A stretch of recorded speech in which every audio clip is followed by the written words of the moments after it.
அததான் எங்க அண்ணனை வீழ்த்த ஒருத்தர் வந்துட்டாருல. எங்க அண்ணனை வீழ்த்த ஒருத்தர் வந்துட்டானா? இந்த படத்துல சொல்லுவாங்க பாத்தியா, உன்னை வீழ்த்துறதுக்கு ஒருத்தன் பிறந்து வந்துட்டாடா. கேஜிஎஃப்ல சொல்லுவாங்க. அப்ப வந்து உடனே ஹீரோவை காட்டுவாங்க, ஹீரோ என்ட்ரி. அது மாதிரி யார் வரா சொல்லு? எங்க அண்ணன் சாட்டை துரைமுருகன் வர. சொல்றேன் பாக்குறியா இல்லையா? டே டு டே ஆக்டிவிட்டிஸ் எங்க அண்ணன் சாட்டை துரைமுருகன் சொல்லிட்டாப்ல, விஜய் எந்த தொகுதியில நின்னாலும் அந்த தொகுதியில இந்த சாட்டை நிக்கிறேங்க.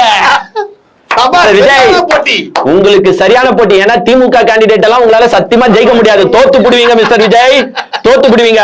சோ காம்படிஷனே யாருக்குன்னா விஜய் வர்சஸ் சாட்டை துரைமுருகன். ஃபர்ஸ்ட் இது எப்படி தெரியுமா? எங்க அண்ணன் சாட்டை துரைமுருகன் சொல்லுவாரு, நீ ஃபர்ஸ்ட் திமுக ஜெயிக்கணும்னா ஃபர்ஸ்ட் என்ன மெரிக்கணும்டா. இப்போ ஃபர்ஸ்ட் பிரைஸ் வாங்கணும்னா நீங்க 3வது இருக்கிற ஆளை தோக்கடிக்கணும், 2வது இருக்கிற ஆளை தோக்கடிக்கணும். அப்புறமா தான் அங்க போக முடியும். அங்க ஆல்ரெடி ஆட்கள் இருக்காங்க.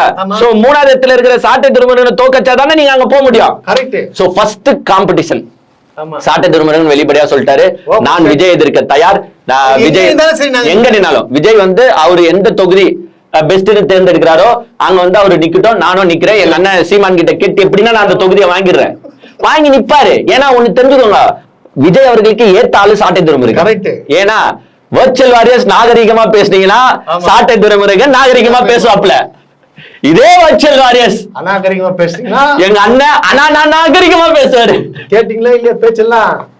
அப்புறம் எனக்கு தெரியாது. எங்க அண்ணன் வந்து சேவிங் பண்ணிட்டு சைலண்டா உட்காந்து இப்படி பேசுறதுனால எங்க அண்ணன் நாகரிகமான ஆளுன்னு நினைக்காதீங்கடா.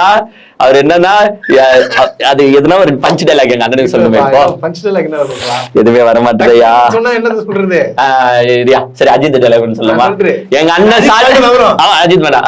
எங்க அண்ணன் சாட்டை துரைமுருகன் தண்ணி ஊத்தி வளர்த்த வீட்டு மரம் இல்லடா, தானா வளர்ந்தா காட்டு மரம்டா, காட்டு மரம். அதனால காட்டுல எல்லாம் நத்துறாங்க, கடலையும் நத்துறாங்க. அதனால எங்க அண்ணனை எதிர்த்து ஃபர்ஸ்ட் விஜய் அவர்களே ஜெயிச்சுட்டு வாங்க. அப்புறமா நம்ம டிஎம்கே கிட்ட மோதலாம் அப்புறமா பாப்போம். அப்புறம் பாத்துக்கலாம் வாங்க. பொறுமையா. ஏன்னா அவரும் புது கேண்டிடேட்ங்க. இது எலெக்ஷன் இது இல்ல. அப்ப ஃபர்ஸ்ட் ஜெயிக்கிட்ட ஃபர்ஸ்ட் தான் ரெண்டு பேரும். இவரும் செலிபிரிட்டி அவரும் செலிபிரிட்டிடா. இவரை பார்க்க 1,00,000 பேர் வராங்கன்னா சாட்டை பார்க்க 10,000 பேர் வர மாட்டாங்களா? சப்ஸ்கிரைபர்ஸ் உங்களோட நிறைய இருக்கும் போல அவருக்கு சப்ஸ்கிரைபர். ஐயோ உங்க டிவி வீடியோஸ் வியூஸோட அவருக்கு நிறைய வியூஸ் போகுது, நிறைய போகுதுங்களா? சோ ஃபர்ஸ்ட் சாட்டை துரைமுருகனை ஜெயிச்சிட்டு நீங்க இதுக்குள்ள வாங்க.